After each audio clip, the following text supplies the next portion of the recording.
Қытайдың қателігі Қазақстанға ескерту.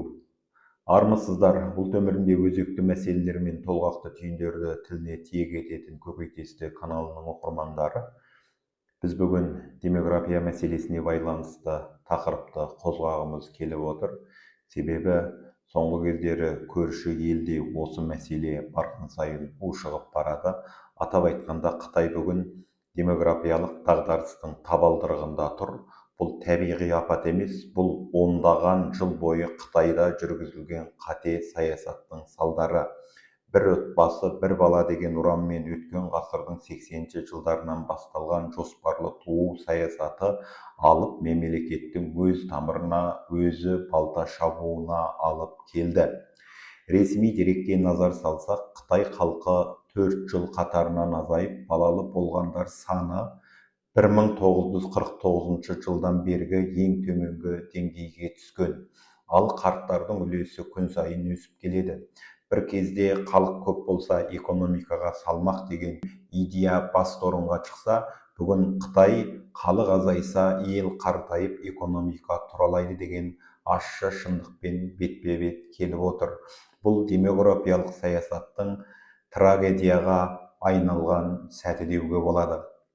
Осылайша күні кешеге дейін іштегі 5-6 айлық балаға дейін мәжбүрлеп түсік жасатып, жоспардан артық бала тапқандарды еселеп айыппұлмен тұншықтырған неше миллион шақалақтың қаңғарызына қалған Қытай коммунистері бүгін халыққа бала туыңдар деп жалынып жатыр.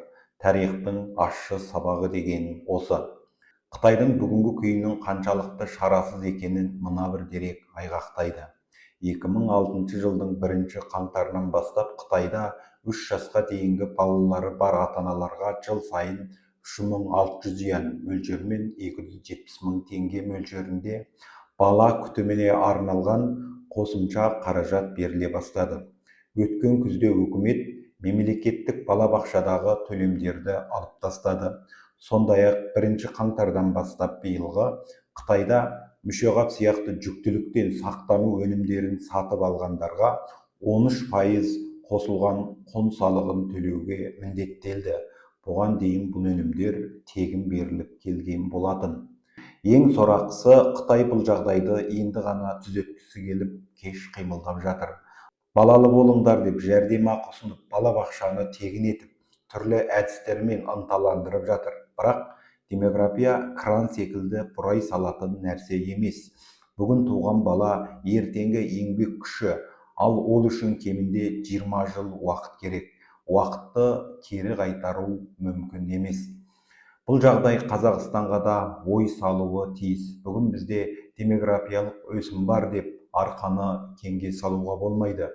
Демография бүгін емес, ертең сыр беретін сала. Егер бүгін жастарға жағдай жасалмаса, ертең бала да азаяды, халық та қартаяды. Бұған қоса бір шындықты айта кету керек. Бос жатқан жер жау шақырады. Бұл жай мақал емес, тарих дәлелдеген ақиқат. Ұлан қайыр жері бар Қазақстан үшін алғанда демография тек әлеуметтік мәселе емес, ұлттық қауіпсіздік мәселесі. Халқы сирек, ауылдары қаңырап бос қалған аймақ ерте ме кеш пе сыртқы ықпалға өте осал болады. Көп қорқытады, терең батырады деген сөз дәл осы жерде еске түседі. Сан жай ғана көрсеткіш емес, ол күш, ол тірек, ол мемлекеттің қорғаны. Қазақстанда көп балалы аналарға берілетін жәрдемақы көмектен гөрі қолға ұстата салған тиын сияқты қабылданады. Оны беру кезінде мадақтау да, мәртебе де жоқ. Ана елдің болашағын дүниеге әкеліп отырған адам. Ал біз сол болашақты бюджетке салмақ ретінде көріп келеміз. Кейде көп балалы аналар өзінің құқығын талап етіп, әлеуметтік жағдайын айтып, үкіметке талап қойса, жай халықтың өздері үшін туды ғой, оларға көп бала ту деген біз емес қой деп наразылық білдіріп жатады. Бұл үлкен қателік. Көп балалы ананы даттау емес, марапаттау керек, шабыттандыру керек, қоғамда беделін көтеру керек. Себебі демография жылап тұрған кезде ақшын үнемдеу, болашаққа балта шабу деген сөз. Жастардың тұрғын үй мәселесі де сол баяғы күйінде. Баспанасыз жас отбасы бала туралы қалай ойланасын? Пәтер жалдап күн көріп жүрген жастар үшін екінші не үшінші бала түгілі бір баланың өзі үлкен тәуекелге айналып отыр. Егер мемлекет бұл түйінді бүгін шешпесе, ертең туу көрсеткішінің құлдырауына өзі себепкер болады. Тағы бір аса маңызды мәселе жастардың кәсіптенуі. Тұрақты жұмыссыз, сенімді табыссыз адам отбасын көбейтуге емес, өз күнін көруге ғана мәжбүр болады. Бүгінгі жас ертең не боламын деген сұраққа жауап таппай жүрсе, ол қанша бала сүйемін деп ешқашан ойламайды ғой. Жалпы Қазақстан халқының саны 1992 жылмен салыстырғанда 23%-ға көбейіп, қазір 20,5 миллион адамға жуықтады. Дегенмен соңғы 5 жылда туу көрсеткішінің тұрақты төмендеуі байқалып отыр. Мәселен, 2021 жыл елде шамамен 447 мың нәресте дүниеге келсе, 2022 жылы 404 мың, 2023 жылы 388 мың, 2024 жылы шамамен 366 мың нәресте тіркелген. Ал 2025 жылдың қаңтар-қыркүйек аралығында Қазақстанда 249 мың бала дүниеге келген. Стратегиялық жоспарлау және реформалар агенттігінің болжамында Қазақстандағы жастар саны 2035 жылға дейін өсім көрсете беретіні айтылады. Бірақ отбасындағы бала саны азая түспек. Өйткені қазір біздің елімізде де балалы болу мен отбасын құруға асықпау белең ала бастаған. Әсіресе 20 мен 24 арасында ата-ана болатын жастар саны барған сайын азайып келеді. 2020 жылы осы жастағы 1000 адамға 170 нәрестеден келсе, 2024 жылы бұл көрсеткіш 134-ке дейін төмендеген. Әрине, елімізде де қазір демографиялық жағдайды жақсарту туралы мәселелер айтылып жатыр, айтылмай жатқан жоқ.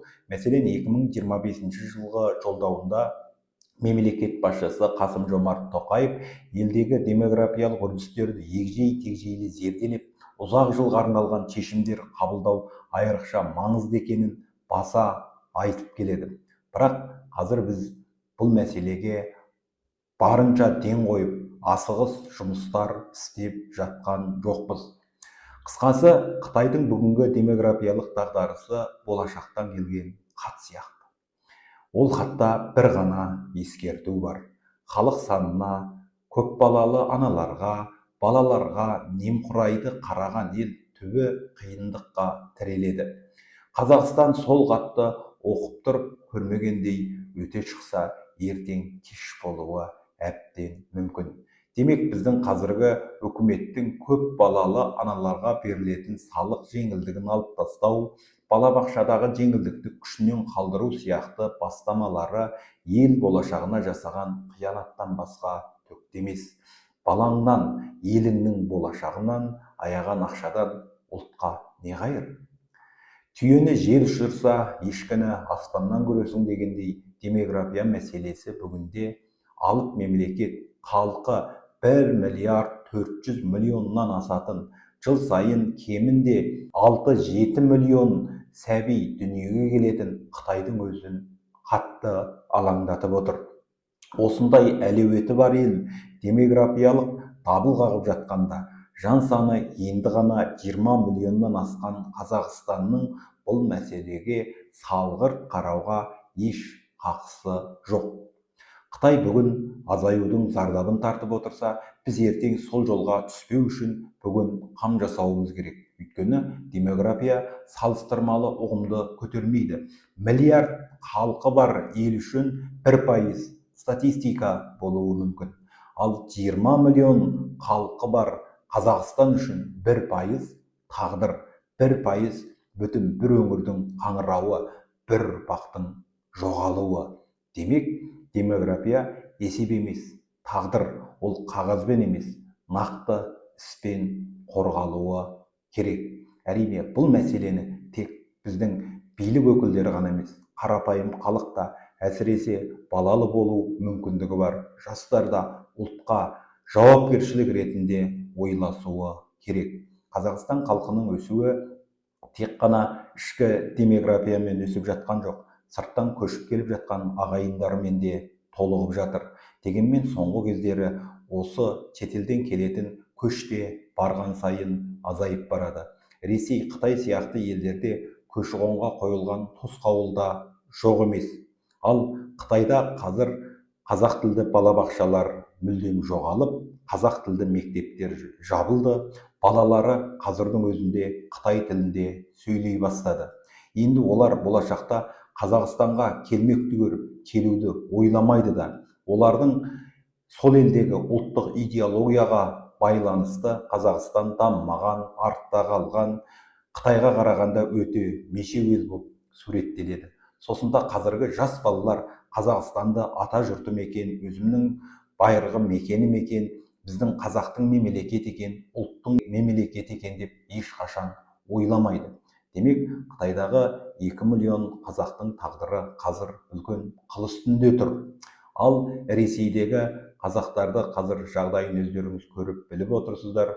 Әйтпесе, осы 40 жылға жуық уақытта Ресейдегі, Өзбекстандағы, Қытайдағы қазақтардың көшіп келуіне үлкен мүмкіндік болды. Бірақ әркім өзінің кіндік қаны тамған жерін қия алмайтыны рас. Економикалық жағдайды да ойласатын шығар, бірақ болашақты, ұлттың тағдырын ойлаған әрбір азамат туған жеріне ту тіккені дұрыс еді. Ал қазір біздің елімізде де осы шетелден келген ағайынды шақырып не бар? Оларға берген көмек қаражатты бізге неге бермейді? Біз осы елде тұрақты ірге көміп, осы елдің дамуына бір кісілік үлесімізді қостық қой деп наразылық танытатын ағайындарымыз да жоқ емес. Бірақ бұл да аусай идея. Өйткені көп қорқытады, терең батырады дегендей, қазақтың саны көбеймесе, мынау кең байтақ аумаққа ие болу да қиын. Мүмкін аз қазақ болса, бүгін ұрпағың жақсы өмір кешіретін де шығар.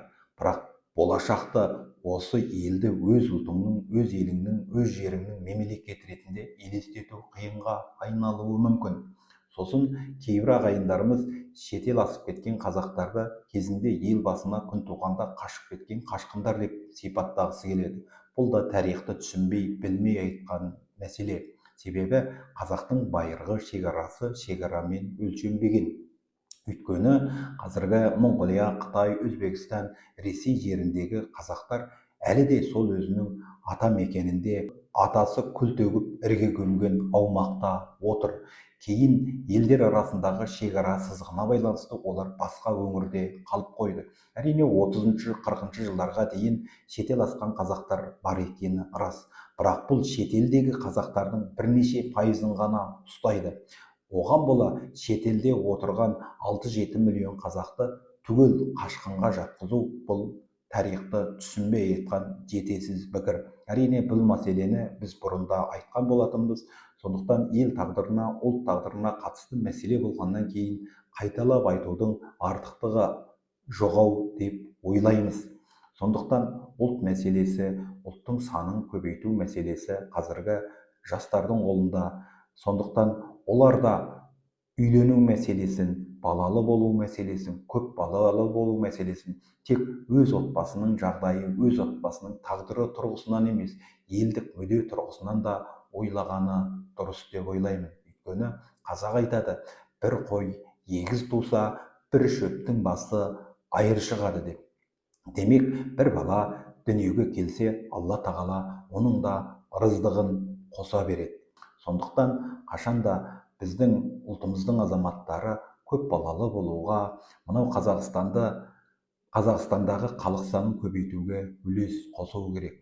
Бұл тұрғыдан алғанда Қазақстандағы әрбір көп балалы анаға біз ерекше алғыс айтуға тиіспіз. Олар бір қолымен бесікті тербетіп, бір қолымен отбасының жұмысын істеп, екі қолы тыным таппай ұлттың дамуына, отбасының өркендеуіне ерекше үлес қосып жатыр.